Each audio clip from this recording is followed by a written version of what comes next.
So, hi po mga ka-Diyosa. So, ayan, meron tayong comment dito na sasagutin. So, ang sabi po natin ka-Diyosa ay, Ma'am, pag po ba nagbalat na yung lahat ng katawan, pwede na po bang magsabon ng whitening? Hindi po ba siya mahapde? So, ang tinatanong po natin ka-Diyosa ay kapag daw ba gumamit tayo ng SCD Peeling Skin Lotion sa katawan at nagbalat na daw siya, pwede na daw ba tayong gumamit ng mga whitening soap at hindi na daw ba siya mahapde? Well, mga ka-Diyosa, to be honest, based din po sa experience sa paggamit nito, ilang beses ko na rin kayong na-aware na kapag ginamit natin to sa any part ng body natin, ay possible meron tayong maranasang mga skin irritations such as redness, itching, and swelling.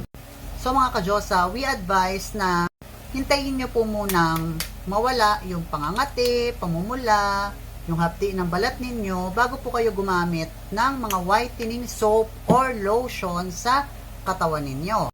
And yes, yung katulad ng sinasabi ko palagi sa inyo sa mga video ko, uminom kayo ng cetirizine tablet hanggang unti-unti pong mawala yung inyong mga skin irritation para mas mabilis siyang mawala.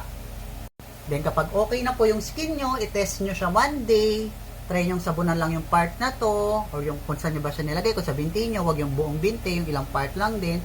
Kapag naramdaman nyo na hindi na siya masyadong mahapdi lalo sa sabon, kumakate, namumula, ayan, pwede na po kayong gumamit ng mga whitening soap and whitening lotion for your body maintenance. So, baka meron kayong pahabol, Ma'am RC, after magbalat, nasagot ko na rin po ito, available po yan dyan sa ating playlist sa baba.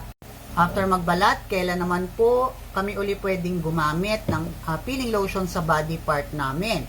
We have to wait at least 3 months pataas. So, Miss RC, ano naman po yung gagamitin namin pa-maintenance sa body namin after magbalat?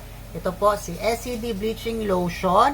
Meron na rin siyang SPF 15, whitening and moisturizing. So, ito po yung gagamitin natin for our body maintenance after natin mag-peel habang naghihintay tayo ng 3 to 6 months bago tayo ulit pwedeng mag-peeling lotion sa ating katawan. So, yun lang mga ka-Diyosa. Hopefully nakatulong ang video na ito sa iyo and have a great day. Bye-bye!